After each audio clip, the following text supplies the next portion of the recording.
आज के डेट में मोबाइल भी हमारे जीवन का एक हिस्सा बन चुका है। जितना हम ख्याल अपने घर परिवार वालों को रखते हैं, उतना ही ख्याल हम अपने मोबाइल का भी रखते हैं। और आखिर रखे भी क्यों नहीं, क्योंकि ये मोबाइल ही है जो हमारे कामों को काफ़ी हद तक आसान करके देता है। क्योंकि आज के डेट में मैक्सिमम सारे के सारे काम ऑनलाइन के ज़रिए होता है, जिसके वजह से हम घर बैठे अपने मोबाइल से वो सारा काम कर लेते हैं और इसकी एवज़ में हमारे पास काफ़ी समय बच जाता है। ये मोबाइल सिर्फ हम बड़े लोगों की ही ज़रूरत नहीं, बल्कि बच्चों की भी ज़रूरत पड़ गई है आज के डेट में।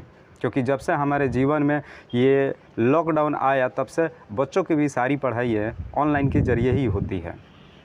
लेकिन जो बच्चे अपने मोबाइल के ज़रिए ऑनलाइन की क्लासेस करते हैं, वो क्लास करने के बाद, स्टडी करने के बाद उस मोबाइल के पन्ने जब पलटना शुरू करते हैं, तो कुछ ऐसे साइटों पे चले जाते हैं जो शायद उन बच्चों को उन साइटों पे नहीं जाना चाहिए।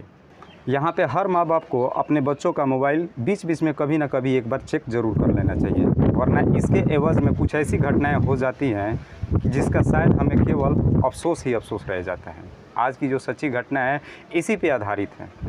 नमस्कार, आदाब, मैं हसनुद्दीन और आप देख रहे हैं सफ़र क्राइम तक। ये सच्ची घटना है, मध्य प्रदेश का एक ज़िला पड़ता है मंदसौर, और इसी मंदसौर के अंतर्गत एक थाना आता है पिपलिया मंडी। दरअसल ये घटना है 26 अक्टूबर। एक घर में 4 सदस्य होते हैं, जिसमें एक माँ अपने 3 बच्चों के साथ रहती है, जिसमें उसके 2 बेटे हैं और एक छोटी बेटी है जिसकी उम्र लगभग 12 साल है। इसके पति का देहांत आज से लगभग बहुत साल पहले हो चुका होता है। इस पूरे घर की खर्चा उस माँ के ऊपर जिम्मेदारी होती है। माँ एक प्राइवेट कंपनी में जॉब करती है और अपने घर परिवार, अपने बच्चों को बेहतर ज़िंदगी देने के लिए वो काफ़ी हद तक मेहनत करती है और बेहतर तरीके से अपने घर परिवार को चला रही होती है। जो उसके दोनों बच्चे होते हैं, ये दोनों बच्चे भी स्टडी कर रहे होते हैं और साथ ही साथ अपने माँ के काम में भी हाथ बटाते हैं। 26 अक्टूबर को जब माँ अपने घर से कंपनी के लिए निकलती है, अपनी ड्यूटी के लिए निकलती है, उसके साथ उसका दोनों लड़का भी निकलता है। लेकिन जैसे ही उसका बड़ा बेटा उसकी बहन के सामने आता है, उसकी बहन अपने बड़े भाई को देख करके काफ़ी घबरा जाती है। वो थर-थर काँपने लगती है, उसके पूरे शरीर से पसीने छूटने लगता है।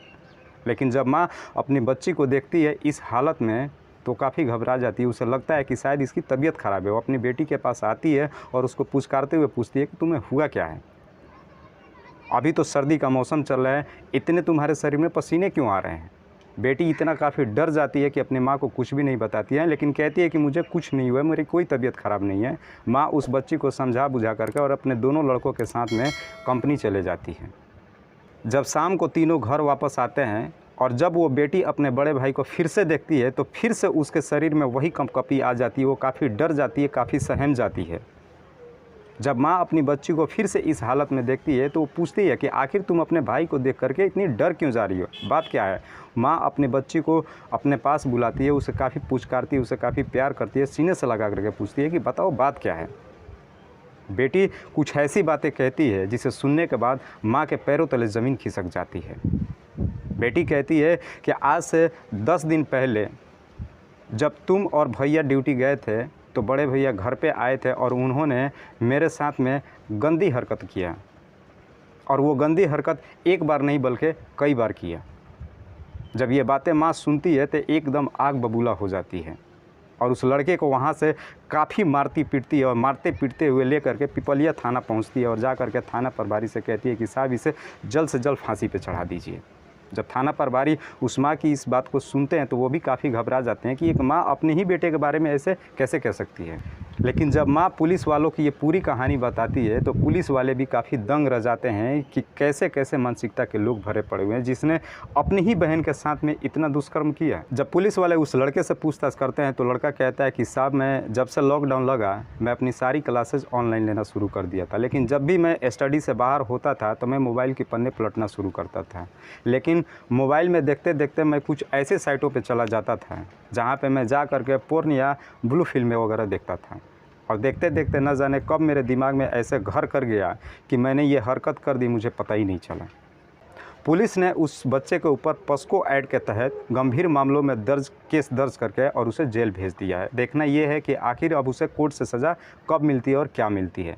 इस दुनिया में बहुत से बच्चे हैं जो ऑनलाइन क्लासेस लेते हैं, लेकिन उन माँ बाप को हमेशा अपने बच्चों का बीच बीच में कभी मोबाइल चेक कर लेना चाहिए कि आखिरकार हमारे बच्चे इस मोबाइल पर सिर्फ पढ़ाई कर रहे हैं या पढ़ाई के अलावा कुछ और भी कर रहे हैं। अगर काश उसकी माँ ने भी इस बच्चे की मोबाइल को चेक किया होता तो शायद आज ऐसी घटनाएं नहीं होती। दोस्तों, इस कहानी को सुनाने का उद्देश्य मुझे किसी को ठेस पहुंचाना, किसी को तकलीफ़ पहुंचाना नहीं है। बस आपको बताना है कि आप जहां भी रहें सुरक्षित रहें और अपनों का ख्याल रखें। बाकी दोस्तों, इस सच्ची घटना की कहानी आपको कैसी लगी आप हमें कमेंट बॉक्स में ज़रूर बताइए।